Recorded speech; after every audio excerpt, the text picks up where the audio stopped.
Nah, yang kedua tadi tentang digitalisasi. Fungsinya kolaborasi itu. Di sini saya lihat ada milenial, ada boomers, ada yang sudah sepuh-sepuh. Itu fungsinya kolaborasi. Saya pun juga nggak bisa kalau suruh bertani kakao, kayak nanam interest, gimana cara bikin pupuk organik, itu hanya Pak Gun.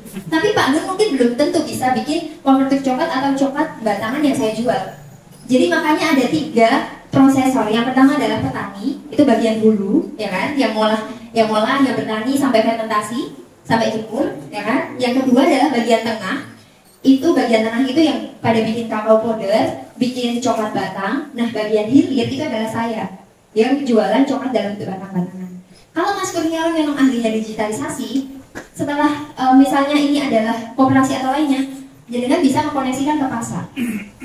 Jadi jenengan nggak punya nih perkebunan kakao, tapi jenengan bisa jualan kakao karena Bapak Ibu yang di sini mungkin terbatas untuk akses ke Calbout atau ke perusahaan atau ke B2B yang lain, yang itu hanya bisa diakses via digital. Jadi itu fungsinya kolaborasi dan saling ini sih handover, bukan, itu adalah kerja estafet. Nggak bisa kalau kita mau jadi petani, prosesor, jualan sendiri, kaya sendiri tuh udah bukan musimnya sekarang tuh Pak.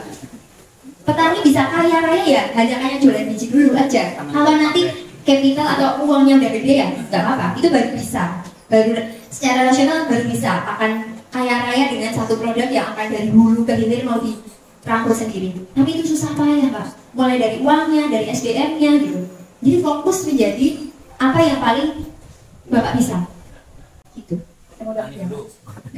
Tapi saya sangat membuka, kayak teman-teman yang mau belajar bagian tengah atau bagian hilir, mari, karena banyak juga, maksudnya kayak ketika nanti Cilacap jualan, ya nanti ada juga prosesor yang tengah ataupun hilir yang dari Cilacap juga gitu. Jadi kayak bisa angkat bahwa ini adalah produk single origin dari Cilacap, dibentuk dan di-create jadi produk batangnya dari Cilacap juga gitu. Silakan, ada yang nggak komen tentang coklatnya? Assalamualaikum warahmatullahi wabarakatuh. Perkenalkan, nama saya Bang Surya dari Sidaurip. Jadi yang mau saya tanyakan terkait dengan prospek pasar tadi dari hulu sampai ke hilir. Jadi di kelompok tani kita sebetulnya sudah berusaha sampai dari hulu sampai ke hilir, tapi hasilnya menurut kami ya tadi disebutkan Profesor masih kurang sempurna. Nah itu dalam hal tersebut makanya bagaimana caranya kita memprioritaskan sesuai rantai yang mana yang lebih bahasanya lebih menguntungkan. Karena seperti yang kita ketahui Mbak, alat-alatnya sendiri kan cukup mahal. Nah, kita sampai jadi powder saja itu ada beberapa tahapan dan proses. Jadi dari awal hasil fermentasinya bagus, tetapi saat pengolahan justru kurang memuaskan. Nah itu yang harus kita bahasanya lebih ngajinya lebih jauh lagi. Ya makanya kalau misalkan dari hulu saja sudah bahasanya menguntungkan, apakah cukup sampai situ? Kalaupun bisa berkolaborasi, nanti kita bisa berkolaborasi berkelanjutan. Khususnya tadi terkait dengan akhir atau ending produk, karena memang kita pengolahnya atau bahasanya kokinya itu bapak-bapak semua, jadi saat pengolahan itu kurang memuaskan. Mungkin itu saja, nanti ada tambahkan. Jadi kayak yang tadi disampaikan Mas Bangun dan kelompoknya sudah diberikan akses untuk mesin dan lain sebagainya. Bareng Pak Slamet juga ya. Saya dulu kayak, ayo Pak Slamet, ini udah mesinnya udah lebih komplit dari milik saya gitu. Harusnya udah bisa bikin macam-macam produk, serius loh. Alatnya teman-teman tuh lebih komplit dari punya saya gitu. Jadi ketika sudah punya modal itu, harusnya dimanfaatin dengan baik. Kalau masalah rasa dan lain sebagainya yang kurang, itu masih bisa banget diekspor. Karena apanya? Apakah misalnya powdernya, fatnya dikeras sampai berapa persen? Kalau powder hampir sampai 100%. Itu yang bikin nggak enak mungkin ya, salah satunya. Karena kakao butter atau lemak kakao itu sebenarnya yang bikin kental, yang bikin enak dan rasa kakaonya muncul. Hal-hal teknis kayak gitu yang perlu di R&D kan. Percaya tidak percaya, saya bikin coklat yang solid energy dan lain-lain. Di sini ada frekuensi coklat. Itu yang ngembangin adalah teman-teman teknologi pangan dan ahli gizi. Satu produknya itu untuk menguji R&D saja, belum uji di lab ya. R&D ini tuh bisa sampai 10-an juta Bapak Ibu. Itu untuk ini gimana ya yang biar coklat ini bagus buat ibu hamil. Ini coklat gimana ya biar bisa buat mind relaxing, atau mind relaxing adalah bikin mood kita lebih relax, bikin pikiran kita lebih relax. Itu R&D-nya sampai puluhan juta. Tapi it's okay, mulainya dari mana yang kita punya dulu.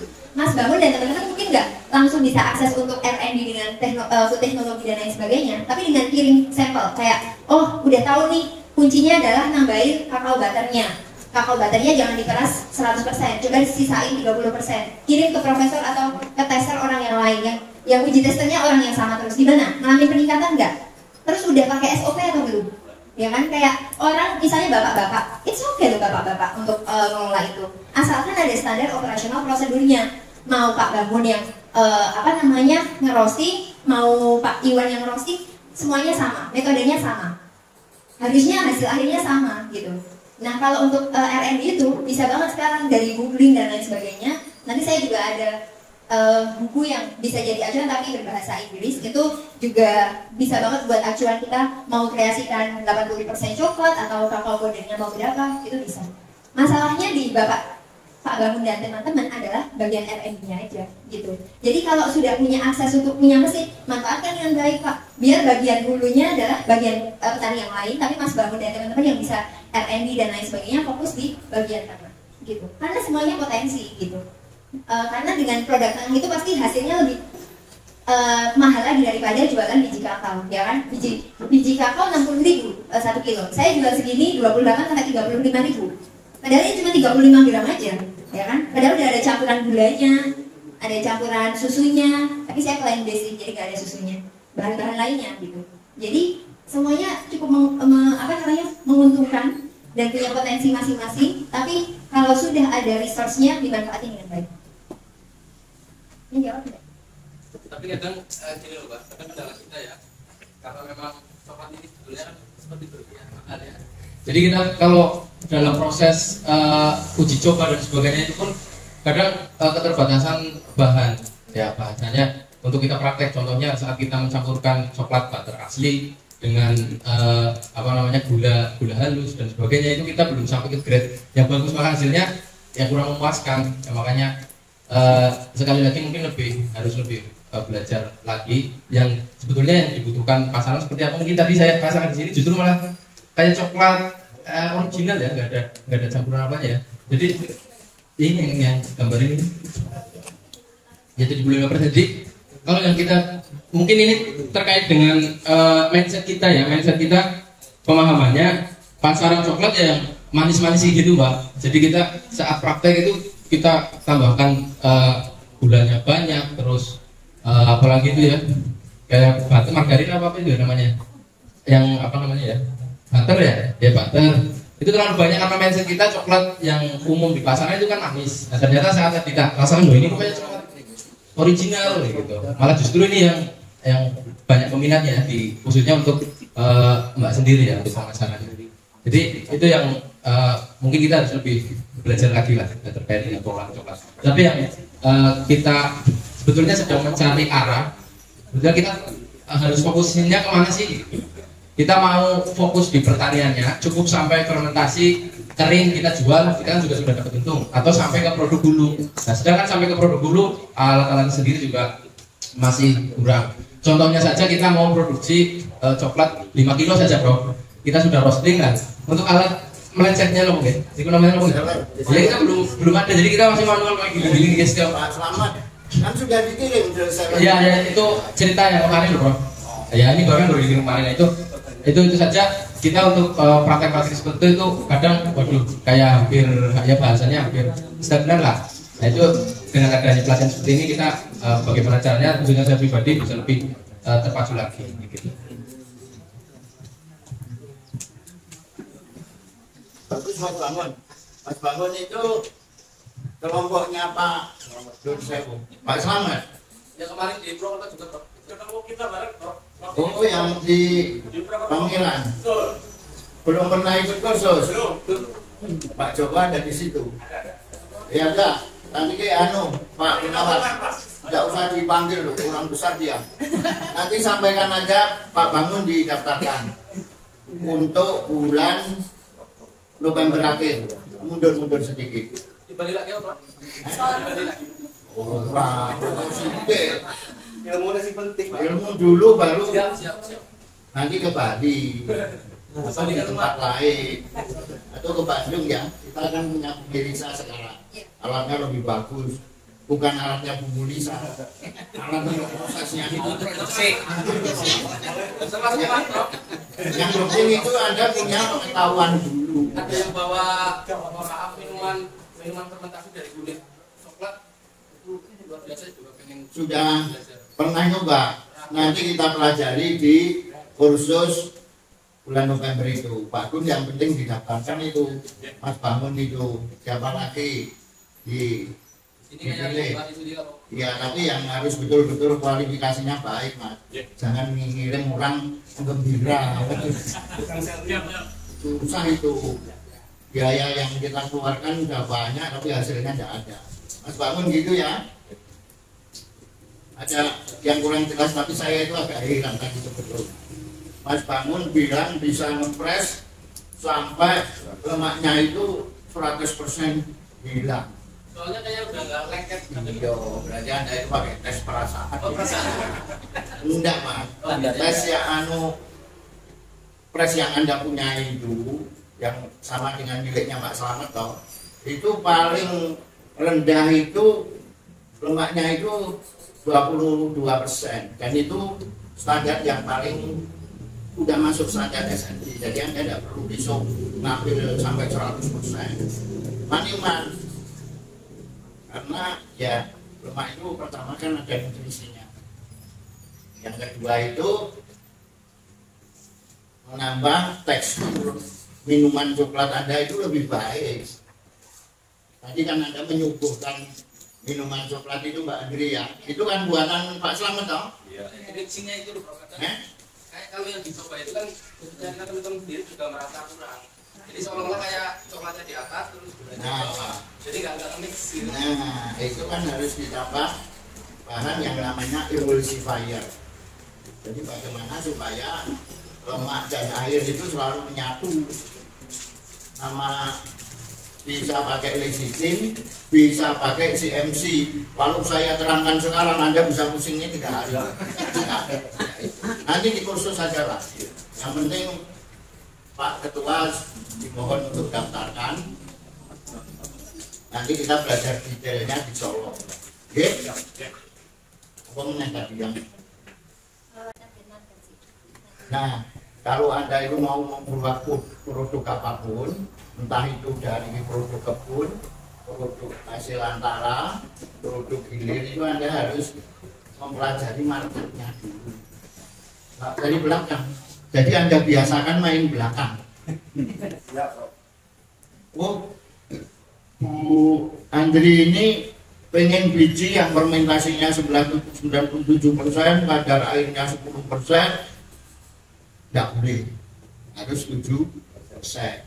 Terus tidak ada biji yang terserang jamur, biji berkecambah pun tidak boleh. Biji berkecambah di hasil fermentasi itu menunjukkan fermentasinya tidak sempurna, tidak maksimal. Karena apa? Salah satu fungsi fermentasi itu adalah mematikan lembaga kecambah itu. Karena itu yang menyebabkan rasa langu itu seperti Anda makan toge. Kan langu toh? Pelajari dulu, Bu, kualitasnya seperti apa, jumlahnya berapa, saya harus ngirim produk itu kapan.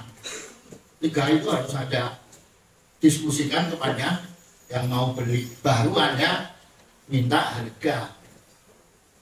Itu pun kalau disetujui Bu Andri, kalau sama-sama senang ya bos, sama-sama senang. 60.000 jalan. Seringkali petani ya, mohon maaf ya, itu belum sudah tanya harga. Produknya kita tidak tahu, tanya harga. Itu kan keblinger ini. Tunjukkan ini loh, yang saya punya barangku ini bagus loh, gila. Kulitnya itu mengkilat. Baru tanya Bu Andri ini dihargai berapa. Kalau Bu Andri memberikan jawaban harganya X, terus Anda mikir lagi, X ini masih lebih rendah dari HPP saya, yo sudah jadi. Makanya hitung HPP itu perlu. HPP itu singkatan dari harga pokok produksi. Hitung itu mulai dari buah. Kalau Anda belinya buah ini regane piro dong? Coba kalau saya tanya harga buah itu berapa? Kalau Anda mau berkolaborasi sama petani, dari mana? Ngitungnya lah ya, dari mana? Jadi ngitungnya Anda harus dari harga biji fermentasi misalnya 50.000. Konversi biji buah itu kan 1 banding, itu kalau buah basah, kalau buah kering itu 30. Berarti 60.000 itu dibagi 30 dulu. Memang sekitar 2.000, tapi kan Anda nanti perlu mulai plus, berarti memberikan harga ke petani di setiap buah itu 2.000 plus biaya metik, biaya dicopot semut. Ibaratnya gitu, jadi detail gitu. Ya, itu baru bisnis. Kalau Anda memberi buah, kemudian fermentasi. Fermentasi itu kan ada biayanya. Yang muncul akibat pengurangan bobot. Kan bobotnya kurang. Karena kalau fermentasi 30 kilo, di awal 30 kilo biji, di akhir itu 20%-nya itu hilang. Mereka harus Anda masukkan ke pos. Belum lagi biaya nunggu. Karena Anda perlu nunggu, perlu seseorang yang mengontrol proses fermentasi. Itu yang nunggu istri saya, Pak. Kurang bayar itu, Pak. Meskipun tidak bayar, Anda hitung, mesakin. Bujuni kon ngerti fermentasi tidak dibayar. Dia itu ngitungnya dengan UMR. Misalnya UMR Cilacap kilo Mas. Nah, 1.100.000 itu kan untuk 25 hari. Yo kilo-kilo lah. Nanti ngitungnya itu dari UMR dibagi 25 kali 5 hari. Berarti UMR dibagi 5 hari. Kalau misalnya 1 juta, 2.100.000 ya bagi 5 berarti 1 harinya 200.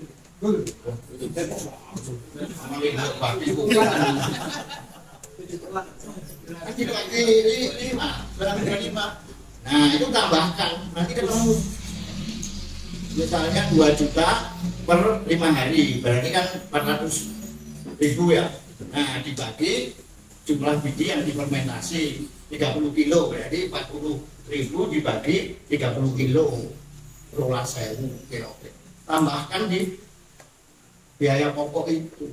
Tadi nambahin yang target market itu, Pak, yang tadi Bapak Ibu coba itu kan si origin ya. Jadi kayak dia dark coklat dan berasal dari biji kakao asli. Saya nambahin yang tadi disampaikan Prof. Target market itu adalah sasaran yang mau beli, Bapak Ibu.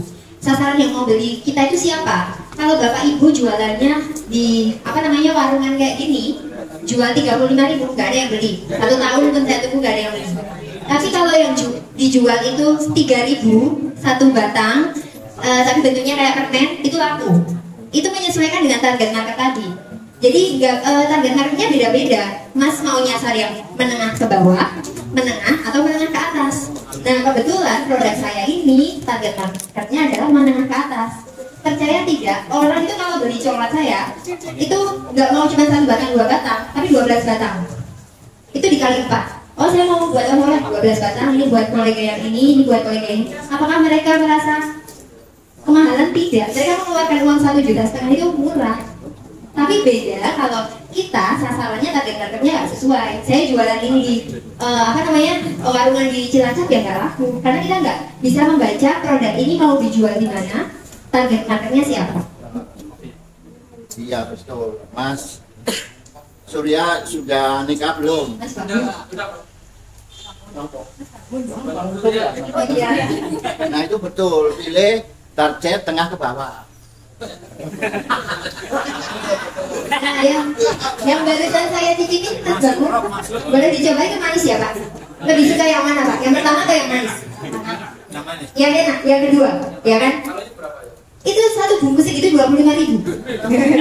Itu beratnya 150 gram. Itu saya juga jual, Pak. Tapi saya jualnya di tempat yang berbeda. Saya jualnya di oleh-oleh haji. Maksudnya satu bungkus ini atau satu ini? Satu bungkus ini segini. Desa ini. Segini. Satu paket Pak ininya ya? Iya, segini 25.000 saya jual. Isinya 15 pieces. Masih enak ya, Bapak enak yang ini ya daripada yang pertama ya? Ya. Karena Bapak biasa konsumsi coklat itu yang manis. Kalau pasar saya kasih coklat ini dilepeh, Pak. Apa ini bukan coklat, ini gula. Yang Bapak konsumsi selama ini kalau suka coklat yang kedua itu berarti Bapak suka gula, bukan suka coklat ya. Sebenarnya yang manis-manis. Iya. Itu namanya gula Jawa rasa coklat. Nah itu adalah beda jenis coklatnya, yaitu kompon. Yang pertama itu adalah coverture atau bintubar, itu yang mirip coklat. Nah yang kedua yang Bapak cobain itu adalah jenis kompon. Kompon itu bikinnya dari apa? Bungkil atau kakao powder tadi yang Pak Slamet bilang belum puas hasilnya. Ditambah apa? Lemak nabati. Lemak nabati itu apa? Semacam bisa dibilang minyak sawit gitu nggak ya? Iya benar. Dicampur minyak sawit yang Bapak Ibu konsumsi itu kalau di komposisi itu tulisan utamanya adalah gula.